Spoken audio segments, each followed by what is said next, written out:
Oh, great. Please, if you can see my screen, just put 111 in the chat so I know that you can. This session is being recorded, and I'll suggest that you put your questions in the chat, and I'll be able to answer them afterwards. Yes, great. And just before I start, can I just check how many, is anyone here been to, or you've been part of probably an information or a training around cybersecurity? If you have, please let me see that in the chat. Just put your why there as a yes and as a no. This is going to help me so that while I'm breaking down, okay, we have some yeses. Mayowa, okay, no, all right. Simone, yes. Okay, great. And all right. So, thank you all for your responses. I also want to check, Daisy said don't know anything about cybersecurity. Don't worry. I'm here to break it all down for you tonight. I but I will I'll keep it as simple as possible, and you'll get value for your time here tonight. I also want to check if there's anyone here who already has an experience as a QA. You're testing software already, and uh you want to get the exposure into the security side of things within the IT industry. If there's anyone here, just say yes. Why for yes, please. Okay, Simon. Great. AB. All right. So okay. And here I've not even done anything within the IT space. Yes or no?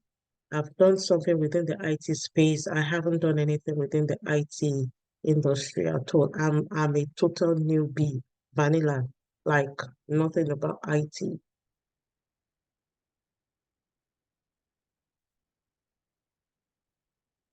All right. Okay, I can see a couple of people. All right. Okay, great. Thank you for your responses. All I'll say is make notes, write down your questions, all right, and get your get a cup of water or something because you would not want to miss any part of it. All right. Yeah. Wait, let's get into it. So tonight, it's myself here, and I believe I've got a couple of our mentors, our cybersecurity mentors and consultants on the call. My name is Patricia Emmanuel. I'm an IT consultant and analyst. I've been in the IT industry for up to about 16 years now, and I specialize within the quality and the security space. I have an MSc in information technology. I have a couple of certifications uh, within cybersecurity and some other qualifications from the software testing domain. And tonight, I want to expose us and, well, add more to the knowledge of those who have some knowledge already about cybersecurity and share and break some things down so that it's clear, it's not mystical to us, and we can talk about it even to a layman out there. So within the IT industry, there are different domains. And one of the domains in the IT industry generally is the IT security. We have the software development domain, and we have the hardware. Okay, some professionals take care of the hardware, and some take care of the software area. And of course, we need to ensure that we have security in place. So that is why tonight I'm starting from IT security. All right, because that is the overarching umbrella that ensures the safety and integrity of all our data and systems in any organization we find ourselves. Every organization would have different departments. They'll have their IT department. Within their IT department, they would also have different areas of specialization, and some professionals are taking care of that. So I would I would move on to these two domains within information technology security, and that is cybersecurity and information security. I'm sure you might have been hearing about cybersecurity, information security. You're wondering what's the difference between the two, or you're even not clear, or sometimes it is used interchangeably. But I want to lay that foundation tonight for everyone, and I'll pick on the information security aspect first. Information security is a broader domain within IT security, and it is dedicated to protect digital assets and physical data from unauthorized access. Every information in transit over our internet, okay, and every information that that can be found off the internet. We want to ensure that they are protected from unauthorized access. We want to ensure that they are not altered in transit. They are not altered where they are kept. They are not available to someone who shouldn't have access to them. And they are not damaged under any condition. All right. Of course, sometimes there's a level of, there's a certain period you can keep some data for, and at some point you are required to destroy the data. All right. And one of the, and the core goal of information security, all right, is to ensure confidentiality, is to ensure integrity and availability of information when it is needed. And we call this the CIA triad. Okay, so these three core concepts, all right, are required within the information security domain.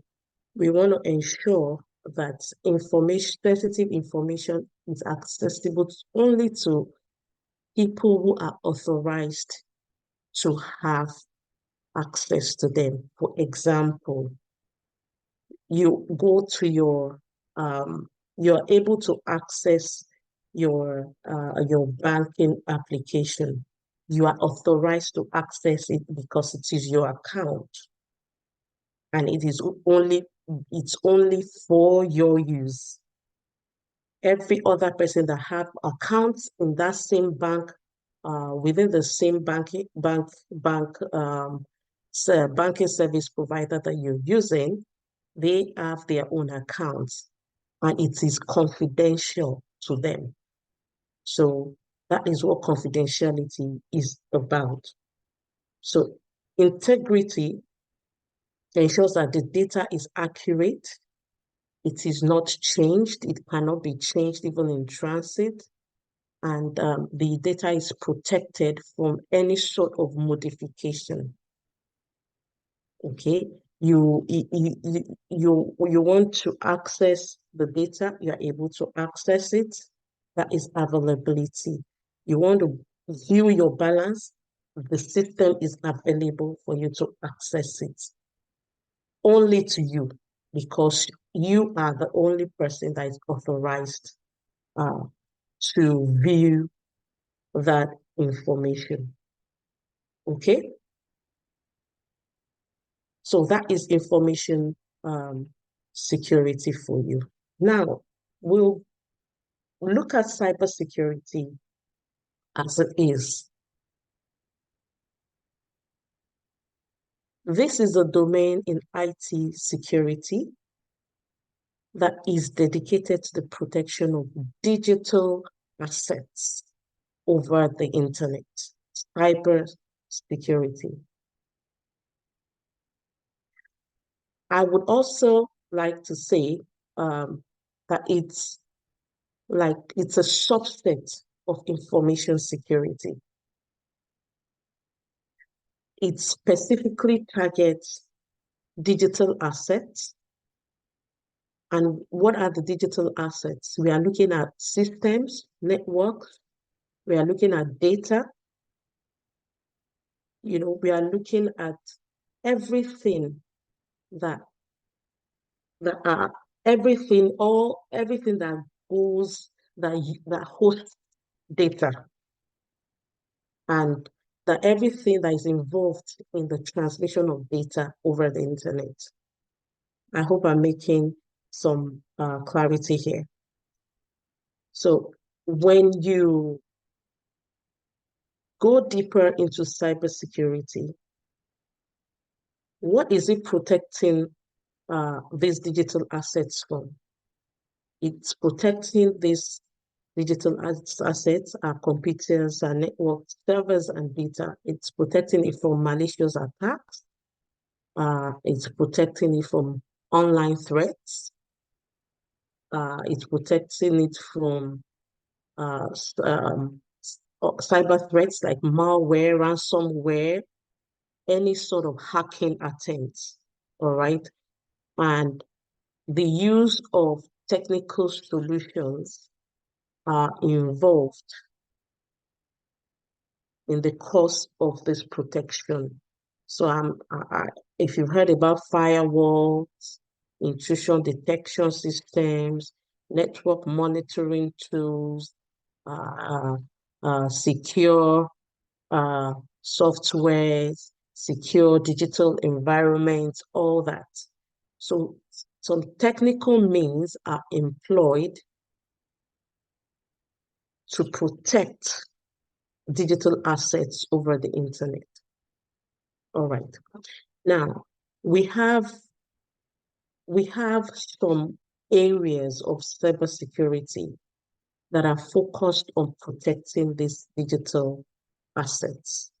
We have the network security, which protects the integrity of the network. Network stop there. There's some handshake going on between networks. All right. My network here, your network where you are. If we are sending messages over Zoom, over Telegram, something is happening there. Some communication is going on. All right. So there's network security, and we also have cloud security. So I'm going to talk about this much later. And we have application security. We have endpoint security. Please don't mind if they all sound like jargons to you right now, but I'm sure we've all heard about the cloud before. Yes, we all use the cloud. We upload our pictures on the cloud. So we need to keep the cloud safe, of course. Now, application security, if you are here, you're a software tester, and you've been testing web applications and all that, we have to ensure that our applications are secure as well. We have to ensure that security is built into the application. We have endpoint security, and I want to share with you, and I hope you do know that every device that we own, our phones, our laptops, uh, um, what else? All any IoT device, you know, that we use, they all have endpoints because these endpoints are usually the entry point for any sort of attack. So our endpoint, uh, think of your laptop as a house. The endpoint security is the kind of security that you like, for example, if imagine your laptop is a house and you store a burglar alarm. So for your from the access from the entrance into your house. So that's like the entry point, all right? Then we have the identity and access management, and we have the incidents response.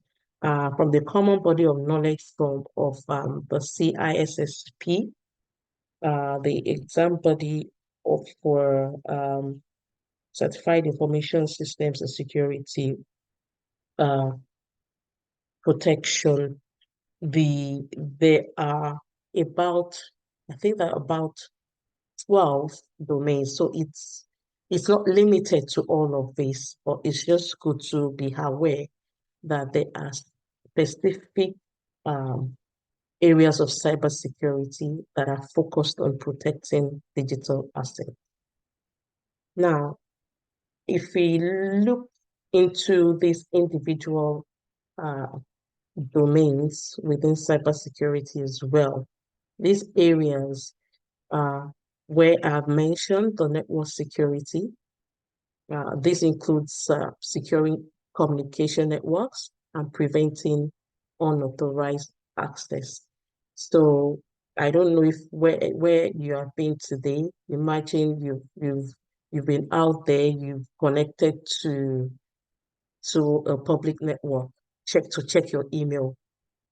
So I'm sure sometimes you get that pop-up that says the network is not protected. All right. So that is where network security comes in. So any sort of networking, any sort of protection that makes sure that cyber criminals can't intercept your data.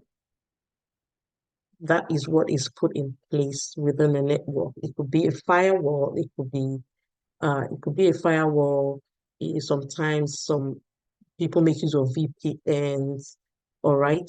So, and it could be an IDS, an IPS uh, system, you know, all of these are the te technical things, the technical solutions that are provided to ensure network security. I'll move on to cloud security. So we all store photos and documents in the cloud, like Google Drive or Dropbox.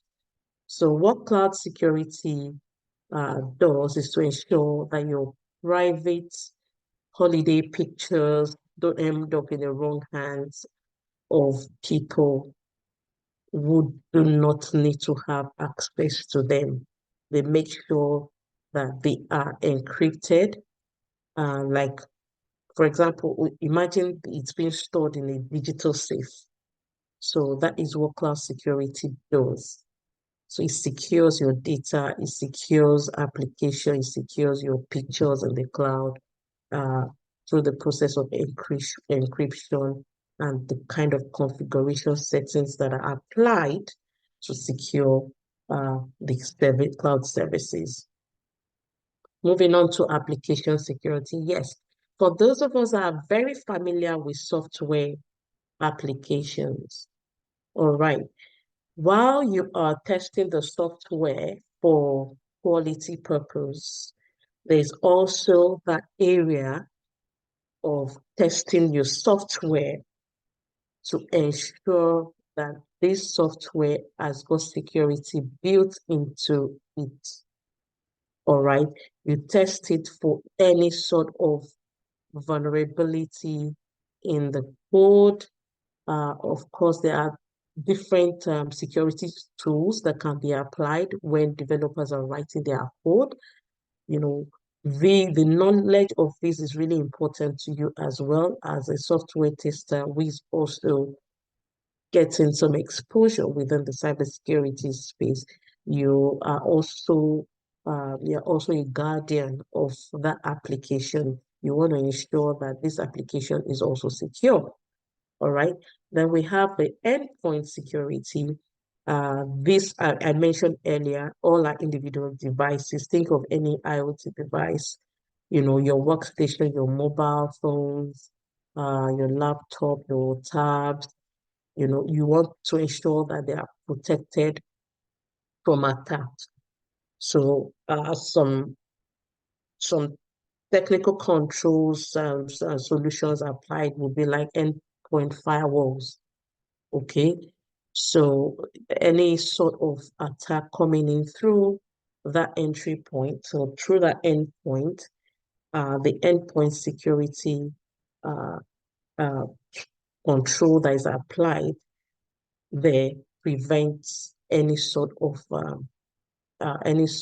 unauthorized access to your uh, digital information. Then we have the identity and access management. So when we look at the area where user access rights, authentication, and authorization processes are required, this is where identity and access management comes in. So it ensures that only the individuals who have the privileged access can log into certain systems. They can do what their role permits them to do, and what the system permits them to do, probably especially for the roles they perform in an organization. All right, say, for example, uh, an IAM, you probably hear IAM. So IAM means identity and access management. So an IAM, imagine you are at a company where only certain employees can access the HR system. So what IAM does is to ensure that only those authorized, only the HR staff, for example, can log in. That is what IAM does. And sometimes you it could for your personal use, you logging into your online bank account with a password, and you are the only person that receives the code on your phone for extra verification. Why? Because you are unique. The phone number that you're using is unique to you. So that is why you receive that code. So that is an example of what IAM does. Then we have the incident response and forensic. So in this case, we are looking at you having uh, uh, at you having an area that emphasizes detecting and responding to cybersecurity incidents quickly and effectively. There are loads of forensic techniques out there that are used to investigate any form of breaches. So it's like uh, having uh, a detective squad that is always ready and available to investigate any breach. For forensics, they look at clues. They're looking at logs. They're looking at some data, and they're able to put the pieces of these puzzles together and figure out how to stop an attack. All right. Moving on. We have some common terminologies in cybersecurity. I'm sure some of them you would have heard them many times. You've probably heard people um, talk about malware, phishing. I'm sure phishing will be very popular amongst a lot of people. Uh, all sorts of social engineering attacks. You especially when an incident, a cyber incident occurs or a breach occurs. So, for example, the malware is a malicious software. It's introduced into the bad actors introduce malware uh, into the network, into the system without uh, without the owner of without the organization knowing.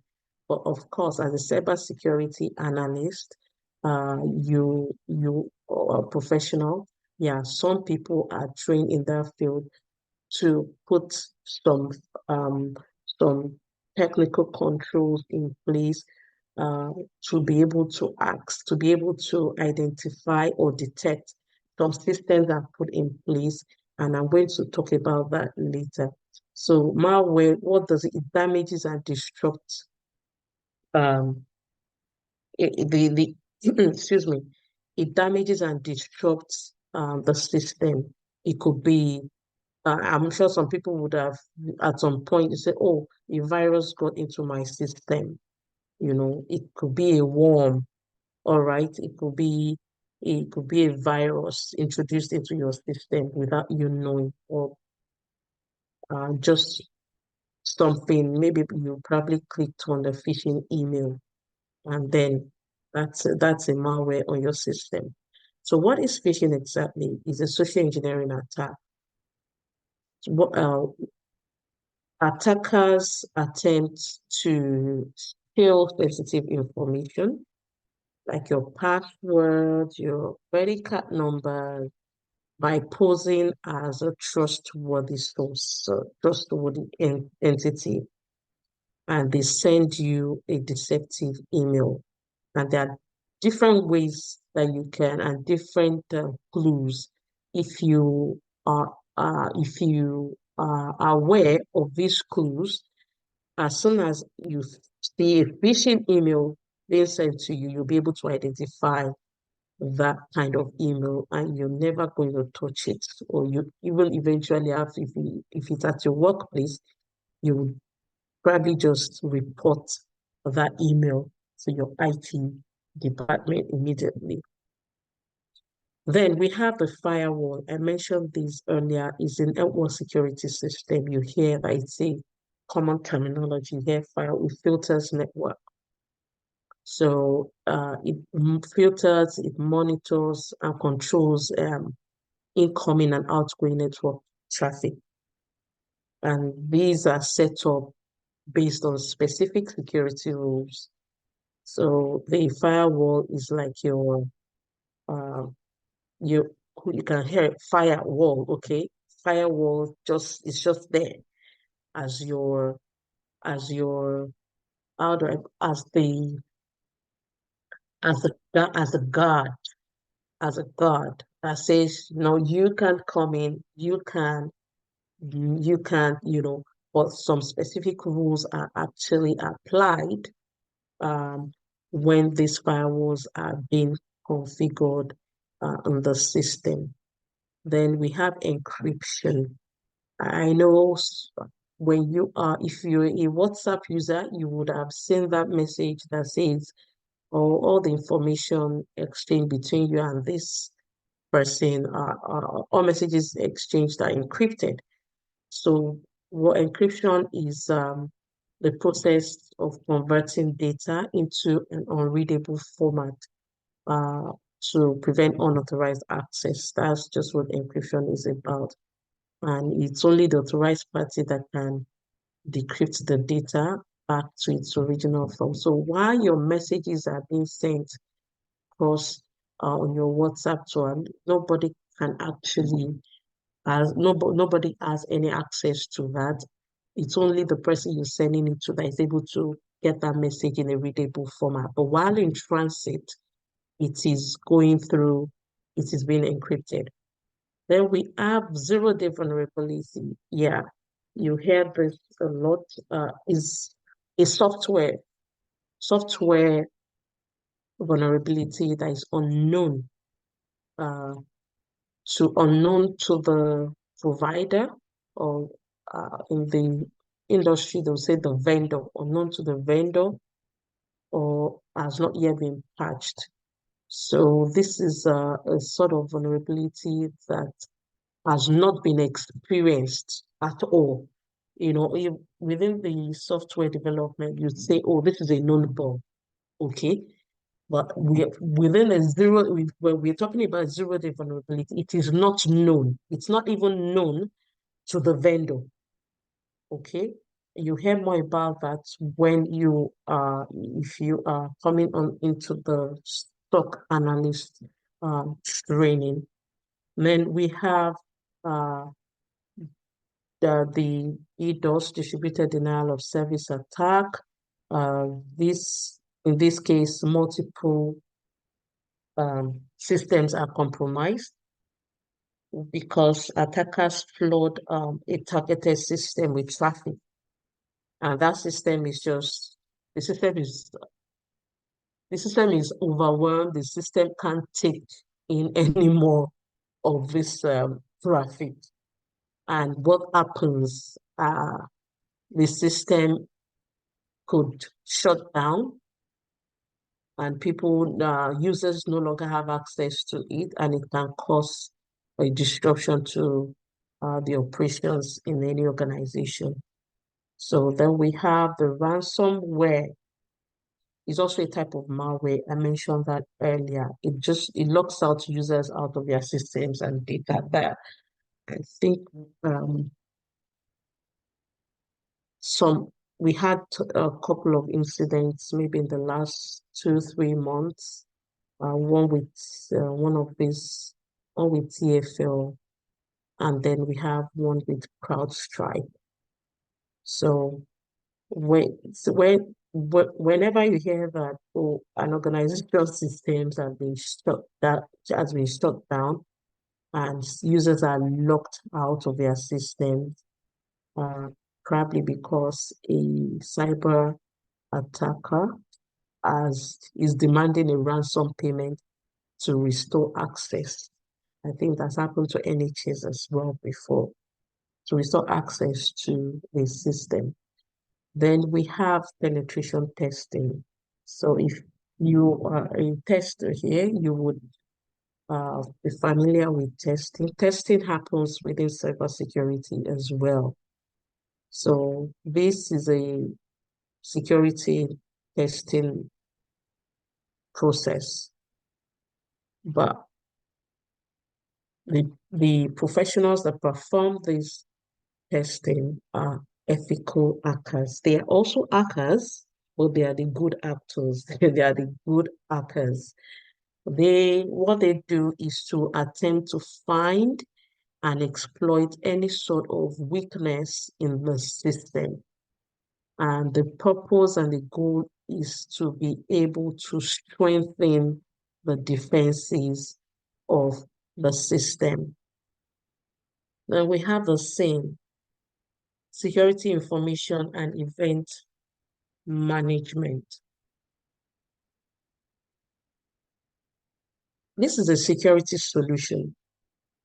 And what this does is to provide a platform where security alerts, security logs can be analyzed real time. And if, as a SOC analyst, you would make use of the same a lot.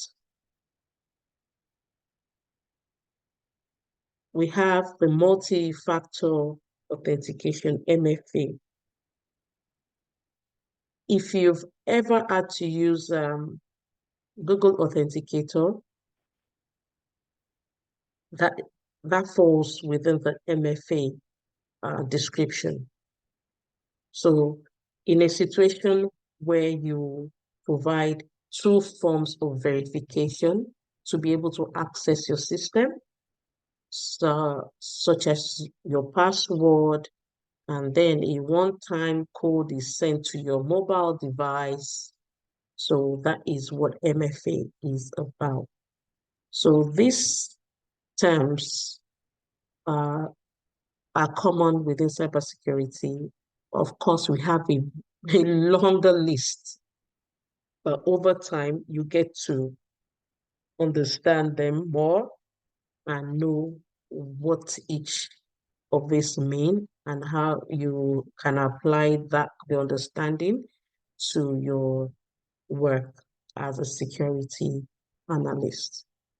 Now, let's take a look at career paths and roles in cybersecurity. So I decided to make use of this particular information. I got it from Cybery. They've broken it down into four. We have the defensive security, which focuses on protecting systems from attacks. And that is where the SOC analyst role lies, because you are a defender. Okay? Now we have the offensive security. This involves active testing of defenses by simulating, like you are reproducing cyber attacks, because that's what penetration testing, that's what they do. So they are actively testing the strength of the defense of a system by trying to break the system in the way a bad actor would. I think that's just a simple explanation. Then we have the engineering and operations. They are centered on building and maintaining security infrastructure. So when you're talking about design, you're talking about implementation and the management of security measures that are put together to protect systems and protect data. That is where engineering and operations come in. And of course, we have the leadership and management. The leadership and management is that's the overall that guides the overall security strategy and ensures compliance. Of course, you know the lots of compliance requirements in the industry, and organizations want to comply, and somebody needs to be at the helm of at the helm of that affair, ensuring that an organization's security strategy is in line is in line with what is expected from the compliance side of things, regulatory, what is expected in the industry, what is expected as best practice, you know, and the role that you find there usually is the Chief Information Security Officer's role. Now, I was doing a research on careers in cybersecurity, and I found this and I really thought to share this. Cybersecurity roles are in demand in the industry. And I found this on science.org, and it listed most in-demand careers in cybersecurity.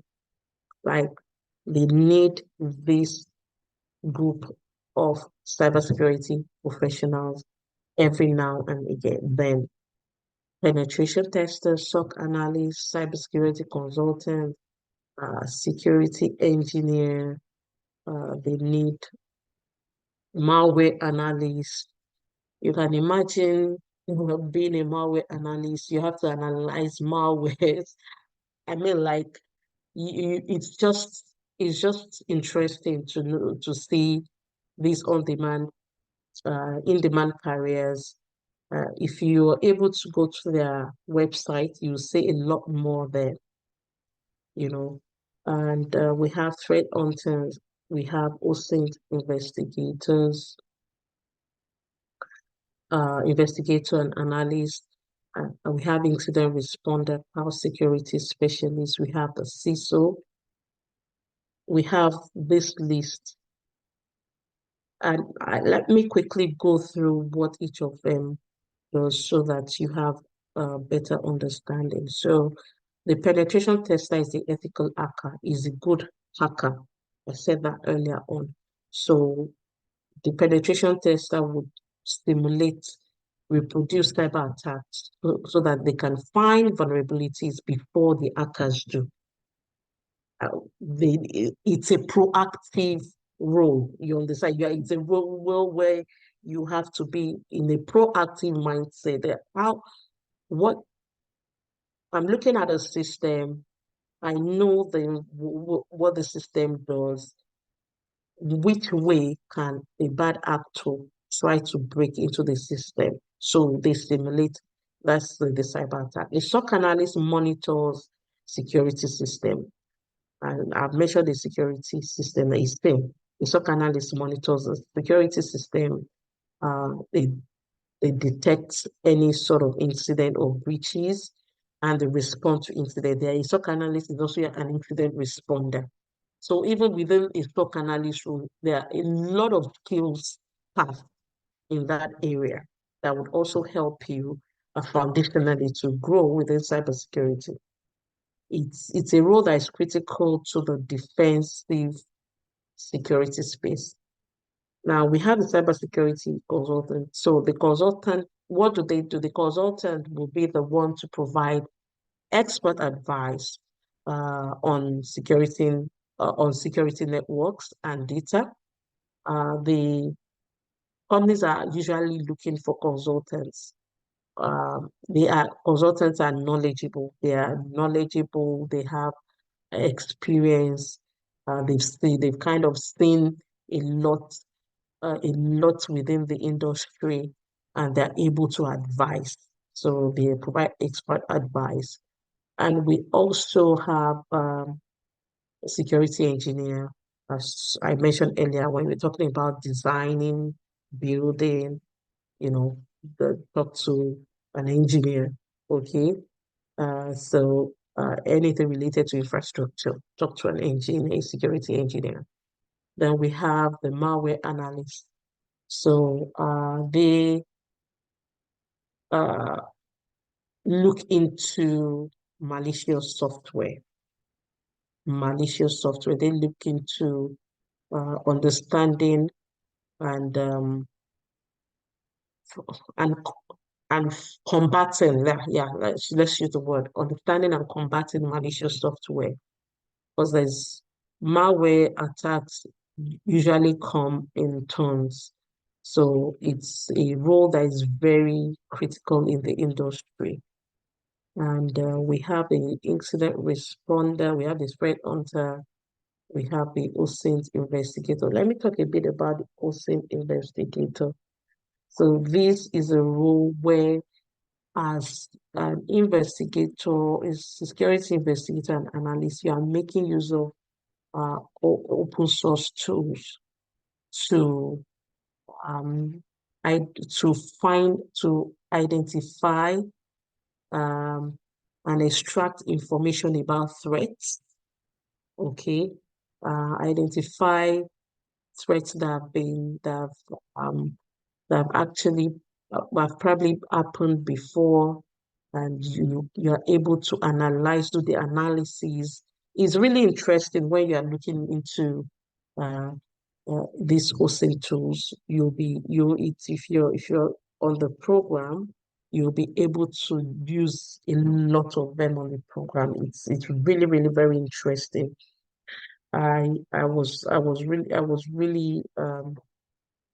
It was really an eye opener for me when I saw that uh, as an OSINT investigator, you are in high demand. But of course, you can be a SOC analyst and make use of OSINT tools as well in your role. But you specializing in this It's just mind-blowing again. So for any new beginner, some rules here are good for people that are just coming into the industry. As long as you can learn and you are teachable and you're ready to keep going on in the knowledge space and networking in the right community. Then we have the incident responder. Uh, so if there's a breach, this is a professional that investigates breaches and they look at what to do to mitigate the effect of the breach and also ensure that organizations can recover quickly. Uh, they usually do their own work after a major cyber attack. So, uh, yeah, then the cloud security specialist. So, we all, if you were in the cloud training a couple of days ago, yeah, I'm sure you now have an idea what cloud engineering is. So, these cloud security specialists focuses on anything relating to security, to securing the cloud environment. Because the organization will continue to move more data into the cloud. So there's a demand for this role. A lot of data goes into the cloud. So there's a high demand for this role. In fact, I read on this page that role the demand is just it has skyrocketed, because a lot of companies are adopting the cloud. So we have the Chief Information Security Officer. That's a top leadership um, role. As a matter of fact, this is like the destination of any cybersecurity professional. A lot of people out there who are in that field. If you ask maybe one in like five, they will tell you that their destination is the CISO. They want to be a CISO, Chief Information Security Officer. So all these roles uh, are in high demand in the industry. And who can be who should be a cybersecurity professional? Of course, you must have the genuine interest, not because of the money, of course, there's money in it, all right? And it's you're an individual who enjoys solving complex puzzles. Imagine you being a malware analyst and you have to analyze malware's malicious software.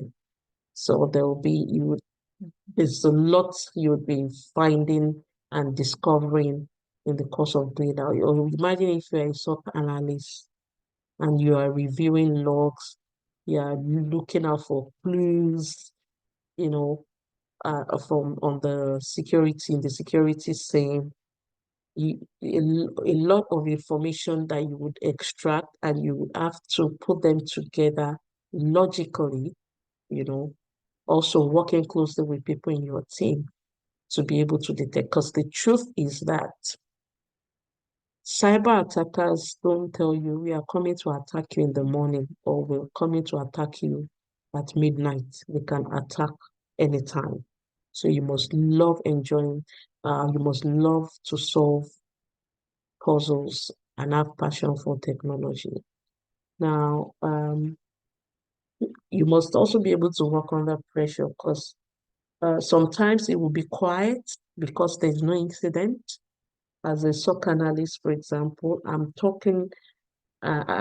mentioning SOC analysts a lot because that's what the internship on the program will be about before you start going into other areas. But that's a foundation role and the entry role into cybersecurity, and it's good to learn a lot in that area.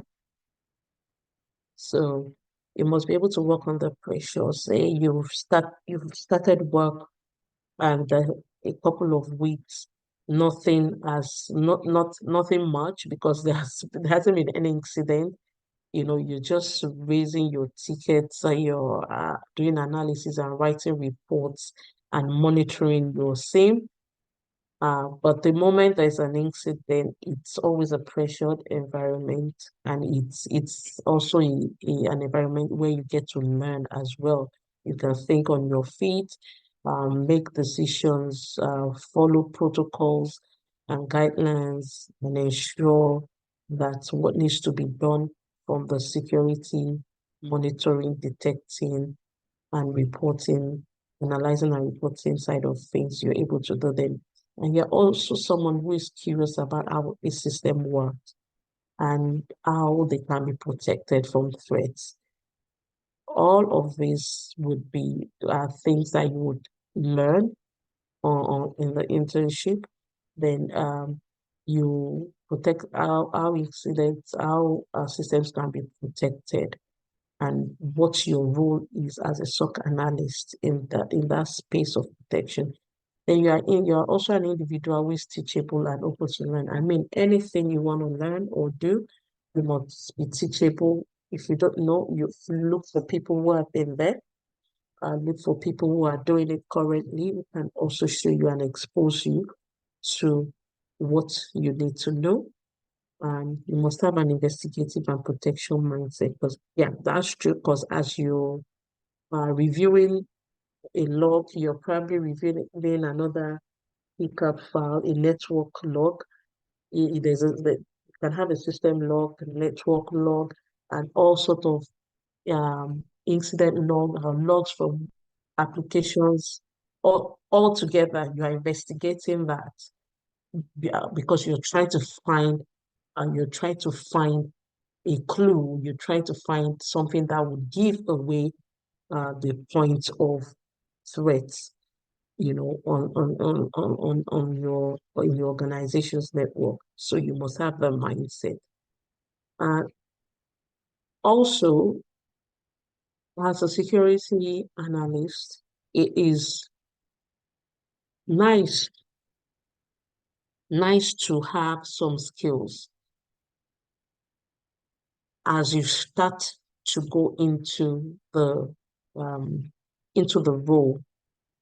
Basic networking concepts. What is an IP address? How do you locate an IP on the system? Firewalls, how are they set up? What do they look like? What is a router? You must be familiar with all of this. You must also be familiar with operating systems and have an understanding of malware, for example. What is a virus? Everyone, I don't know if anyone here, is there anyone here who hasn't experienced a virus issue in your phone or laptop or desktop at some point? I think viruses are really, really popular. All right. Then basic troubleshooting and problem solving. Yeah, you must be able to troubleshoot and ask the right questions, dig in the right place, know what to look for. And of course, even if you don't know what to look for, know where to look for, or know where to look for what you need to look for. Like that is why the community space is great, because all you just need to drop the question in the your personal development community, wherever you belong to. And if you have somebody who have experienced it or have an idea, point you in the right direction. So some things are basic that you're expected to know. And also, yeah, the awareness of online safety practices, your passwords, when you the password strength requirements, and also you understanding how phishing email works, so that you don't fall victim of it as well as a security person.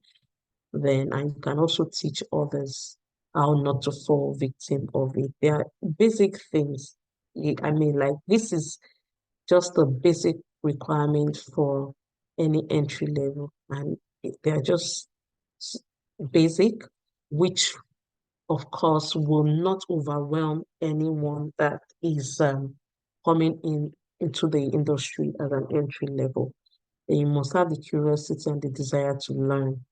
Yes, yes, that is really important.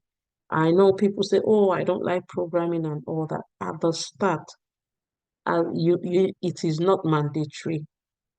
It is not mandatory, but if you have a basic knowledge of programming and whatever you need to know will be taught, okay? And then you know why and when it can be. Sometimes these programming scripts are written to just automate some processes, instead of having to manually do them on the roll.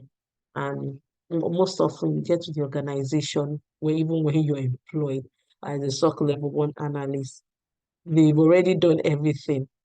All you just need is to click on the button and then you can do the work, you know.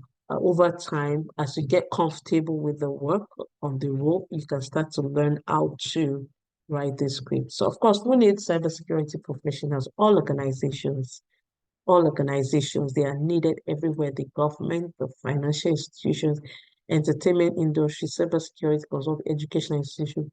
And this is not a limited list. The list can go on and on. And of course, let's have a look at the salary range. Let's have a look at that. So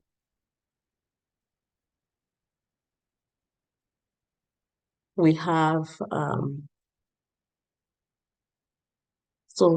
our the technical security operations and incident response, and we have this salary range.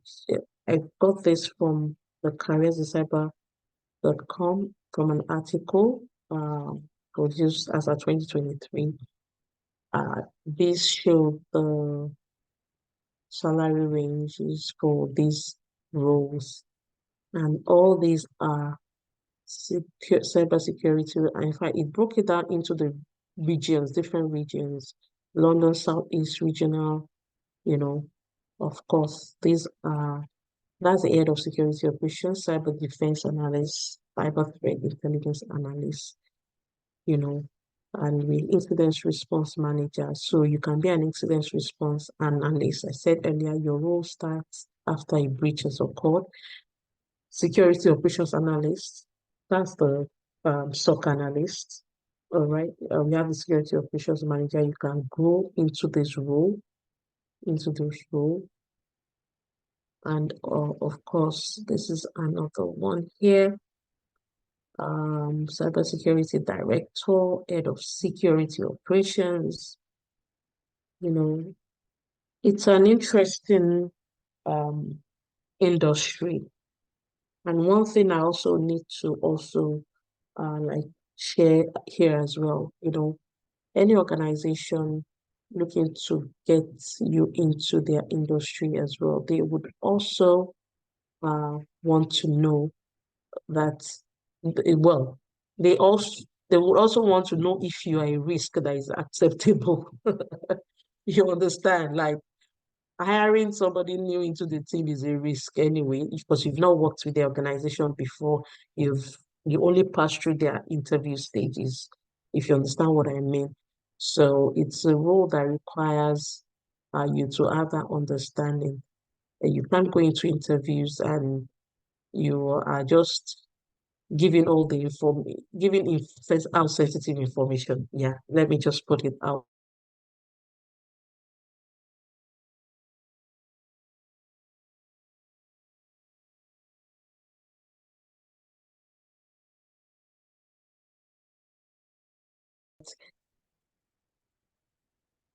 Great. So, because I know people are going to ask about this. So, uh, the list here is, you would usually see this on job boards for specific roles and all that. But don't let this bug you. As an entry level, I will recommend this, the Security Plus. I'd recommend. In fact, if you're still a bit, oh, I just want to have I don't want to go into cybersecurity, but I just want is to get a a certificate in cybersecurity, uh, just for knowledge and to help boost my value to any organization. Yeah, you can start with the ISC2 certified in cybersecurity. It You can start with that, and then it can build your interest more, okay, and you can go into Security Plus. But of course, they both seem to be like the same, but one this is really, really popular, all right. But I always say, like I say to people on the platform, like if you're a BA or a QA or any role, you just want to add value to what you've got already. Yes, if you're looking into any area, look at certifications that gives you the exposure, and then you can build your interest in that. But if you are going into it full on, you must be ready to write some certifications. It will add value and give um, validation to what you know, to your experience. And of course, you want to be able to compete with others out there. This is also good. The cybersecurity, the CISO Plus is also a good one to start off. Now, if I know someone who started even with some years of experience, and I think they've probably even they've written like almost half of all the certifications listed in here because they were so driven. They just didn't want to stop because they were enjoying the learning that was taking place and the value that was getting added. All right, so you find all of these, and if you're looking into the administrative part of cybersecurity as well. Of course, you can go into you can write certificates and the exam for CISM, CISA. This is for the auditor, and you can also, if you have um if you have the drive, if you're driven, yeah, you can move on and write this is the highest level of certification. But I've seen a few post CISP qualification out there lately, but of course, you always find these ones there. So in becoming a SOC analyst, there's going to be another training that would actually deep dive into the SOC analyst role. But I just want to touch base on this. So as a SOC analyst, what you're going to learn, you overview of security operations because it's a security operations center role, okay? And what your roles and responsibilities are, and the types or the teams you can find within the SOC environment, uh, your knowledge of networking, because you're going to need it, and you want to be in that organization where they are dropping the buzzwords and they are dropping um, the different terminologies, and you have an understanding. You are not looking lost in the room, okay? So you're going to be taught how to monitor an incident, a security incident, what to look out for. You're going to be you go through the training and workshops and hands-on because we are a hands-on organization. We show what we teach. Okay, so it's practical. Like literally, when I get into work on my first day, what do I need to do? What will be expected of me? What you need to know to get started. Okay, and of course, there is a difference between getting the job, and there's also a difference between staying on the job and sustaining the job. All right. You must know you will be exposed to security tools and techs that would help you. And you must also be able to choose, you must also be able to have the understanding of why certain tools are used within the security operations.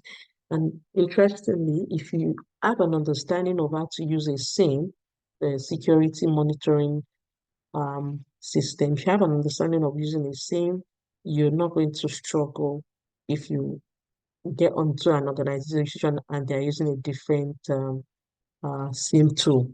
It's just like knowing how to use Azure DevOps and knowing how to use Jira. For those who have exposure to both, you know. So then, incident response and introduction to incident response. Yeah, events, alarm, and incident breach, incident response life cycle, the classification, then how the MITRE framework, how it works, how it can help you as a SOC analyst. You have access to see to set up your own lab, set up your own lab in Azure Cloud, and how you can use the Microsoft Azure Sentinel SIM tool. There are lots of tools out there, customized tools within organizations, and some organizations decide to use Microsoft Azure Sentinel, some use Splunk, and all that.